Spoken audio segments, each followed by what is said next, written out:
So okay guys, in the previous video we have constructed a SQL query, and if that is false query, then we got the default response. If this is the true query, we got the some different response like welcome back message as in the previous videos. But what if we did not get any message? So in that case, what we are going to do is we need to trigger some errors like divide by 0. So whenever this operation is being performed, we database raise an error, and of course the web application sends a 500 request, that is saying that it is some sort of server side error. So that means we can indicate that whenever there is an error, our SQL query became true. So here we will be using the case when. So this is similar to the if loop in the normal programming languages. Case, this is a condition. When this condition is true, then execute this one, and if condition is false, else execute this one. So in the first case 1 is equals to 2, which is false, so that's why we do not raise an error. Instead we will just return this a, and in the next case we make the true condition and then executes the 1 by 0, which is division by 0 and error. So that's how you trigger an error, and you can see whether this condition is true or false. So now let's go ahead and do the lab. So this is the lab. I have already accessed the lab. Okay, now let's capture the request, send to repeater. So here we already know that the cookie tracking ID have the SQL injection. So here this is the Oracle database, and we need to concat this one. So this is some special concat operator. You can say select. We already know that it is a Oracle database. Let me check it is not, or whether it is Oracle or like MySQL type, and we need to concat this like space. We don't need to put the space, instead you need to concat the strings. Select null from dual and click on send.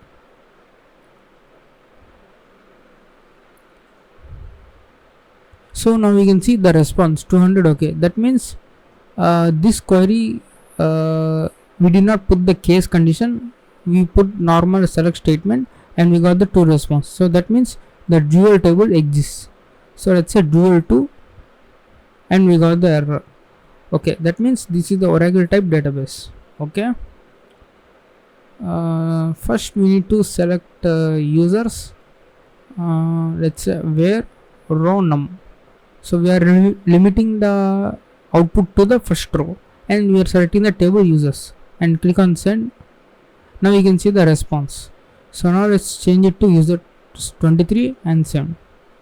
Now you got the error. So that means you can brute force the tables like this, send to intruder, and you can put the placeholder here and brute force the tables.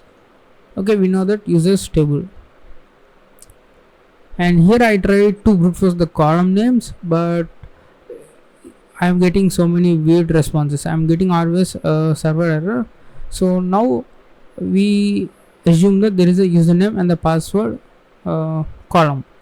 Okay, now where username is administrator. Okay, here what we need to do is we need to raise the error if select case when true, then execute 1 by 0. So that means whenever this is true, raise an error, else do nothing, and from users where username is administrator. So if this query has the username administrator, then only this condition gets executed. 1 is equals to 1, and of course 1 is equal to 1 is true, then we get this error 1 by 0. Now if you send this, you will get this internal server error. Now if I change it to administrator 2, no, we still got the same error. So that means we did something wrong.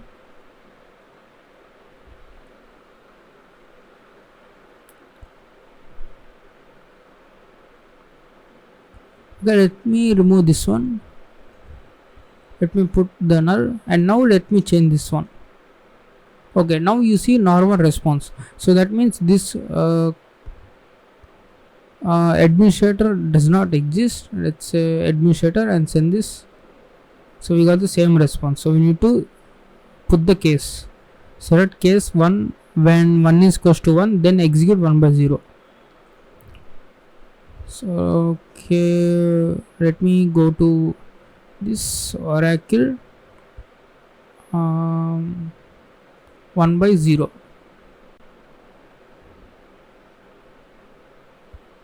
And I forgot there is a cheat sheet for this.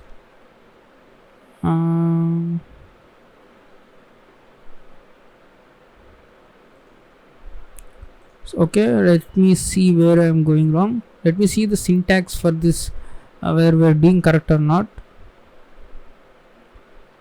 Oracle, my condition 2char. So okay, here we are doing wrong, so we need to put the 2char function. I'm sorry for that. So you can use this SQL injection cheat sheet to perform the SQL injections. 2char of 1/0 else. So now we should get some error, okay, because this has been executed, and then 1/0. Let's say administrator 2. Now we got the normal response. So the administrator user is there. Now we need to brute force the passwords, right? So what you can do is you can say substring. First we need to find the length of the password, right? We can use the max of length of password. So first it will fetch the password length, and then it will select the maximum length, and then this should be equal to, let's say, 1, and send this. So 200. Okay, that means our error did not execute, and then of course this is false. So now let's send to intruder, clear all positions, and then here put the placeholder, add this one. Now I am going to generate few sequence of numbers.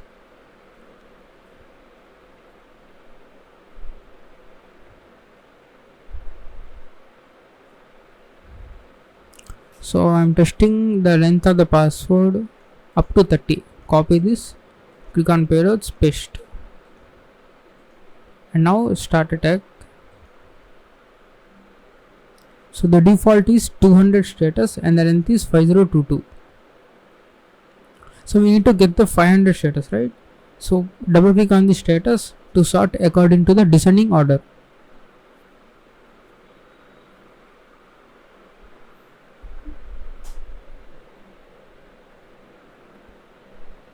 So we are checking 15, 16 up to now, there is no error. So whenever there is an error, that means our statement has been true. So you can see the 20, we triggered an error. So that means maximum length of the password is 20. So you can stop this, go to repeater, let's check that 20 and send this. We should get an error. So maximum length of the password is 20. Now what we are going to do is we need to say substring of password, first one, whether it should be A or not. So let's send this. So we got normal 200 response. So that means this is the wrong. Let me try with B. So it did not get. So that means we need to brute force this one and send to intruder, clear our positions. Now you need to put a placeholder here and then here. So we need to loop this one password comma up to 1 to 20, and then this to A to Z and the numbers. So you can now start set the payloads, configure all these payloads, change it to cluster bomb, and then select these payloads, etc. This is community edition, and that's why I cannot set increase the number of threads. So it will take so much time to brute force a 20 length password. So that's why I'm going to write the Python script. So let me delete this. Now let me get the cookie. This is the cookie, right?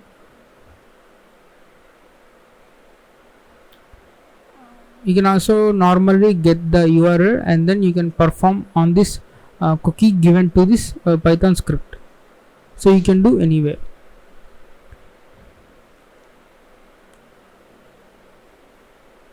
So final cookie is cookie press. So what we need to do is we need to copy this one. So where is this?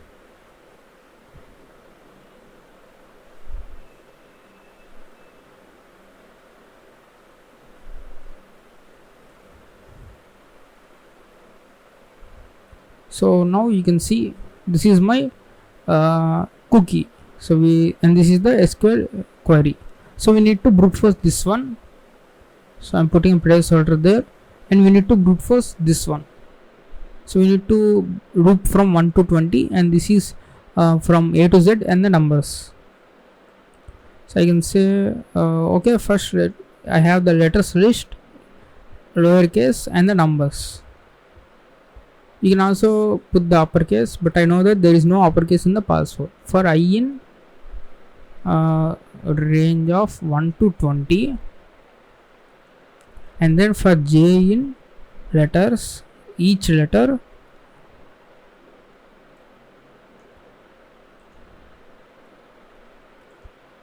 what we are going to do is we are creating a cookie, and then first we need to fill these positions, right?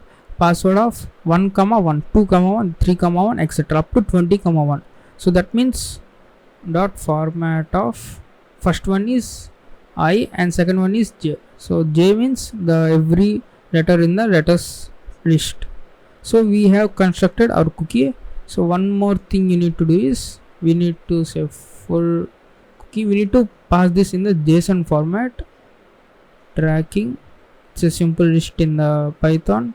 Tracking ID, we need to say final cookie. So this is the full cookie.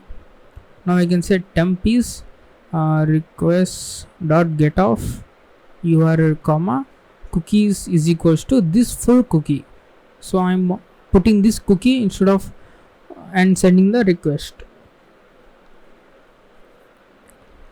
Okay, now how to find the correct password is let's say password is empty string, and then if temp dot status code greater than 499, so that means we get some server error. So that means we trigger this error, so that's why we get the server error, and that means our password is correct, our J is correct in this letter, and password plus is equals to J.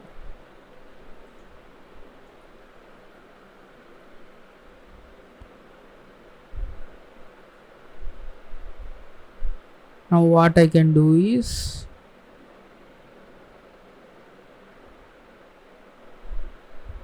I can just say print trying this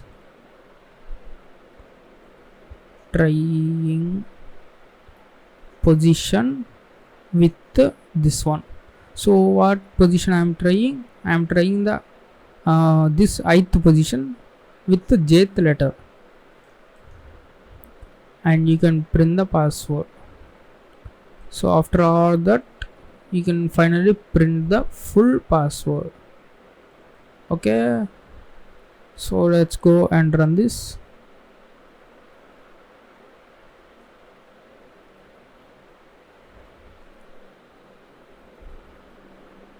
I'm sorry, I have to change the URL. So this is the old URL.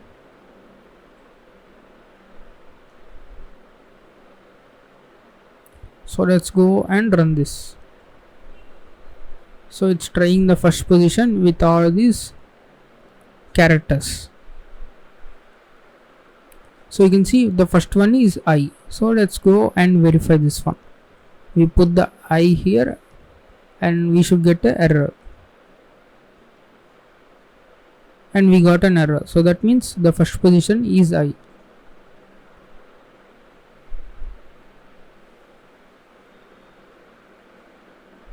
I'm sorry. After checking the first position, what you can do is you can put the break, so it will break out of this loop.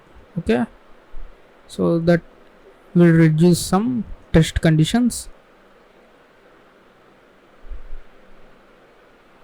So first one is I.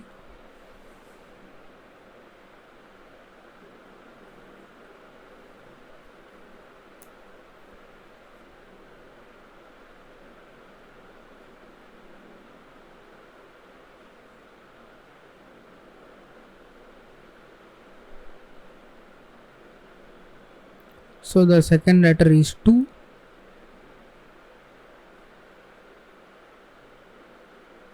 So in that case, you will get all the positions within a few minutes.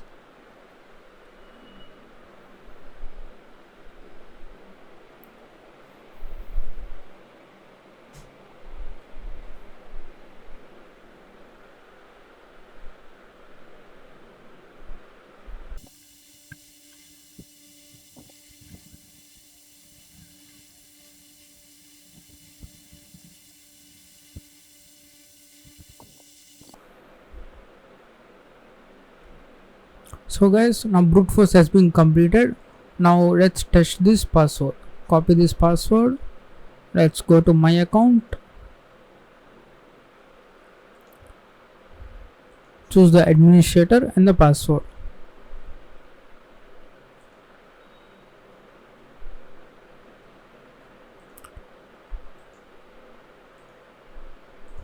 So 19th position.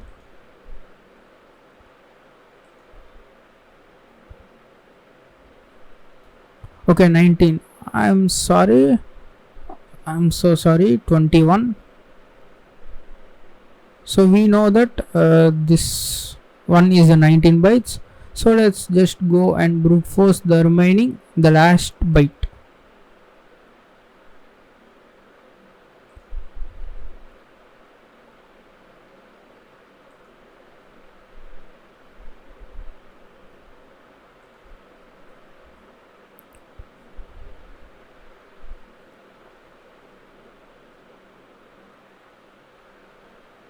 So the last one is J. So let me copy this password and let's go and paste here.